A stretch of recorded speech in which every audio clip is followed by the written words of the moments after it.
Jestem w tej chwili w drodze na nasze południowo-wschodnie rubieże, nazwijmy to w ten sposób, i w pierwszej kolejności zaczynamy od krańca województwa mazowieckiego, czyli od Mławy. I jestem tutaj z Mateuszem, czyli właścicielem Cześć Bartek. warsztatu certyfikowanego właśnie w Mławie. I tak jak pamiętacie, myśmy bodajże chyba rok temu kręcili materiał. No tak, mniej więcej. Prawie rok temu. I ja tutaj byłem u Mateusza i jeszcze tej w ogóle części nie było. To była tylko ziemia, tak naprawdę dziury w ziemi nawet jeszcze nie było. Tak, na tamtym filmiku chyba są takie zdjęcia z góry, to Z była drona. łąka prawie, nie? No.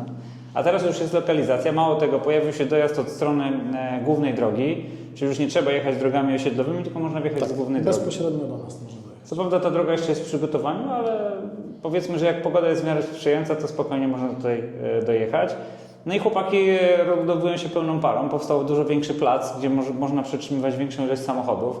Tak jak sobie na oko spojrzałem, to tam można spokojnie jeszcze 10 pojazdów postawić, co najmniej. Pewnie byśmy zmieścili. Na spokojnie. Tutaj też przed budynkiem myślę, że spokojnie kolejne 5 do 6, jak nie więcej. No i uzyskaliście tak naprawdę 3-4 stanowiska robocze. Tak, tak, takie pełne 3, a w porywach do 4, w zależności od tego, jakie to byłyby auta, nie? Udało Ci się już jakieś doświadczenia z Teslami zdobyć? No mamy jakieś pojedyncze auta, mamy teraz X-a na klimatyzację, mieliśmy jakieś wymiany modemów do konwersji. Takie pojedyncze przypadki u nas na tym rynku lokalnym aż tak dużo tych elektrycznych aut i Tesli jeszcze nie ma, aczkolwiek jest teraz masa tych hybrydowych pojazdów. Tam mieliśmy sporo uruchomień, jakichś problemów z izolacjami, takich tematów. No hybrydy, tak w ogóle przy okazji ja też nagrałem osobny materiał o hybrydach, o wyższości samochodów elektrycznych nad hybrydami, gdzie wywodzę taką teorię, że samochody elektryczne są docelowo lepsze niż hybrydy, ale wiem, że hybrydy stanowią bardzo dużą część polskiego rynku w tej chwili. No generalnie się z Tobą zgadzam, no bo skomplikowanie takiej hybrydy plug-in jest w zasadzie dużo bardziej złożone niż taki samochód elektryczny. To jest tak naprawdę samochód elektryczny, komplikacja samochodu elektrycznego połączona z komplikacją dosyć skomplikowaną samochodu z reguły benzynowego, no bo tak teraz hybrydy są skonstruowane. Dużo większe niebezpieczeństwo i jednak to są elementy, które są w obydwu aspektach wysilone, szczególnie ten silnik benzynowy jest wysilony. Dodatkowo hybrydy plug-in, co mnie zaskoczyło, są ciężkie strasznie. Bo one mają już duże baterie. Wozić wszystko. No. Często sam układ napędowy jest dużo bardziej skomplikowany. Masz gdzieś umieszczony silnik po środku elektryczny pomiędzy silnikiem spalinowym a skrzynią biegów. To jest skomplikowanie niesamowite, które moim zdaniem nie do końca oddaje. Ja podzielam Twoje zdanie, że te hybrydy raczej są przejściowym etapem, który docelowo chyba nie ma prawa racji, by tu się utrzymać. No bo naprawa tego i skomplikowanie tego układu nie daje tak dużo efektów, jakbyśmy oczekiwali. No dokładnie. I druga sprawa jest taka, że też z kolei ja czytałem jakieś tam opracowania takie powiedzmy względne na temat tego, że samochody hybrydowe, szczególnie hybrydy plug-in, które mają cięższe baterie, one wcale nie mają takiego super zasięgu. Że na koniec Super zasięgu i oszczędności, jeżeli nie używasz tego typowo jako auta elektrycznego, co de facto też jest kiepskim pomysłem, bo bateria masowa pojemność robić dużo cykli, no ale jeżeli już nawet używasz jako auta elektrycznego, no to ona degraduje sobie szybko, a jak nie używasz i nie ładujesz, oszczędności są prawie żadne, bo musisz to wozić. Jest to ciężar, niewiele się to różni od klasycznej hybrydy wtedy, tak? Bo jedyne co, jak już tak poruszamy ten temat, bo fajnie, że o tym rozmawiamy teraz, to jest taka rzecz, że z kolei zauważyłem, że Chińczycy bardzo uprościli te hybrydy. Czyli jak na przykład patrzę na chińskie hybrydy, to widzę, że to jest system bardzo prosty. Tak jak na przykład japońskie hybrydy, czy chociażby niemieckie hybrydy to są strasznie skomplikowane mechanizmy, to u Chińczyków prosty temat. Z przodu silnik spalinowy, z tyłu silnik elektryczny.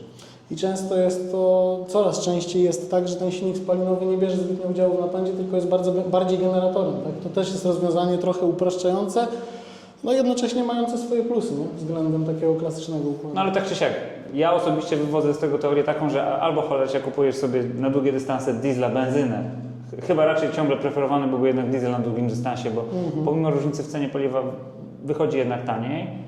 I problemy międzyserwisowe chyba w silniku diesla są, chociaż teraz ciężko powiedzieć. Nie, teraz tylko... Ale nie, ja zgadzam się z Tobą. Jeżeli byś używał tego faktycznie tak, że diesel będzie używany w trasie, będzie ok, będzie tak? jeździł, no. To będzie ok. I sobie kupisz elektryka gdzieś tam tutaj w koło komina, to ok. A jak ktoś jeździ dieslem krótkie dystanse, to wtedy są duże problemy. Nie?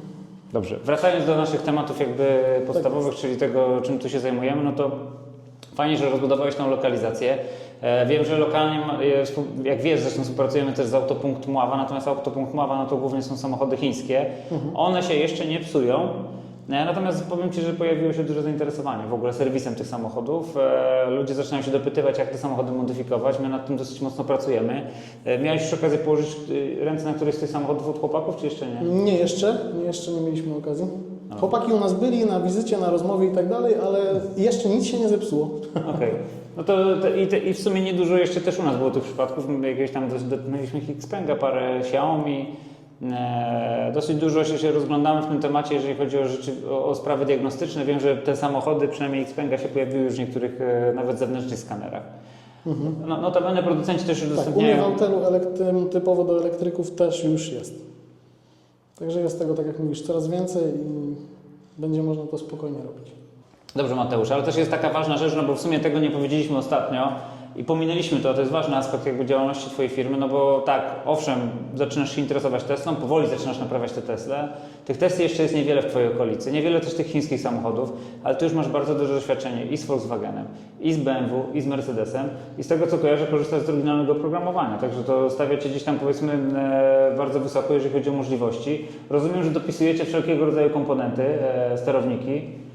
Tak, do tych 3 marek jak najbardziej mamy dostępy. Robimy naprawy samochodów na gwarancji, przeglądy z wpisami do książek cyfrowych, serwisowych. Robimy też czyli robicie uruchomienia, wszystko? tak, mieliśmy też BMK na przykład i8, która przyjechała do nas na lawecie z błędami izolacji, różnymi takimi innymi. Robimy też takie uruchomienia, bo to bardziej hybryda w sumie niż elektryka, ale jest. tak. Także generalnie tak, tutaj w pełnym zapleczu mamy dokumentację techniczną, mamy wszystkie dostępy, możemy takie rzeczy robić i robimy to w zasadzie na co dzień w tym momencie. Czyli możemy jeszcze raz powtórzyć, Volkswagen, Mercedes, BMW, czyli cała grupa WAG można Cała powiedzieć. grupa WAG. Mercedes, BMW robicie też na zasadzie GVO, Tak jest, czyli po prostu normalnie obsługujecie też w zakresie serwisowym. dokładnie. To też chciałem na to zwrócić uwagę, w sumie to jest słuszna uwaga też od Mateusza, bo wiele naszych warsztatów korzysta właśnie z tej opcji. GVO, jeżeli kojarzę, ono obowiązuje do końca 2028 roku i wszystkie warsztaty, które używają procedur producenta, mają prawo dla Was wykonywać napraw w zakresie gwarancyjnym. Co prawda w Tesli ciężko tutaj na ten temat się wypowiadać, no bo Tesla jeszcze, te procedury są tak nieczytelne, że my nie umiemy się powiedzieć, czy jesteśmy w stanie robić coś w zakresie gwarancyjnym dla Tesli. Natomiast pewnie do tego też z czasem dojdzie, między innymi ze względu na to, że coraz więcej tych napraw się pojawia. Natomiast tak jak słyszeliście, większość naszych warsztatów, tych, które zajmują się klasycznymi samochodami, robi to już i tak samo jest dla Was w stanie to robić w samochodach elektrycznych. Tak jest. A samochodów elektrycznych z grupy Volkswagena czy BMW w tej chwili się bardzo dużo pojawia. Zresztą Mercedes podobnie. I to w sumie nie są wcale złe auta.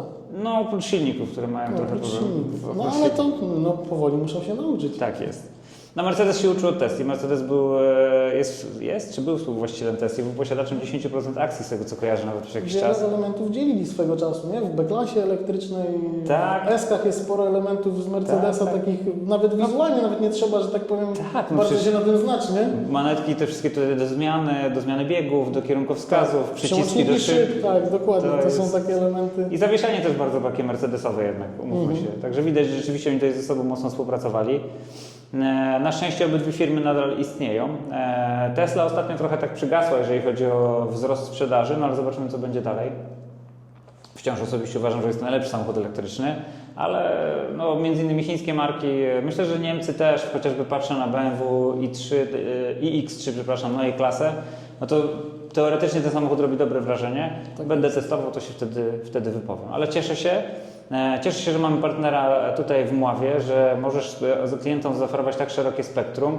Jeżeli macie samochody elektryczne, nie tylko Tesla, a może nawet właśnie nie Tesla, tylko macie Volkswagen, Może nawet nie Tesla. macie BMW, macie Mercedesy, czy macie chińskie jakieś samochody, to przyjeżdżajcie po prostu tutaj do Mateusza. Mateusz jest pasjonatem, siedzi w tym oprogramowaniu, przed chwilą sam patrzyłem, jak coś kodowałeś bodajże w Audi. Tak, Audi jest też w hybrydzie, w pluginie, odpowietrzaliśmy układ po wymianie wymiennika ciepła. Także robimy takie rzeczy po prostu na co dzień. Słuchajcie, pamiętajcie, że mamy punkt w Mławie, to wcale nie jest daleko do Warszawy, także liczymy na Was, że zdejmiecie z nas trochę presji. Mówię tutaj o wszystkich, szczególnie tych, którzy są trochę bliżej tutaj tej lokalizacji i przyjedziecie do Mateusza przeserwisować swoje samochody.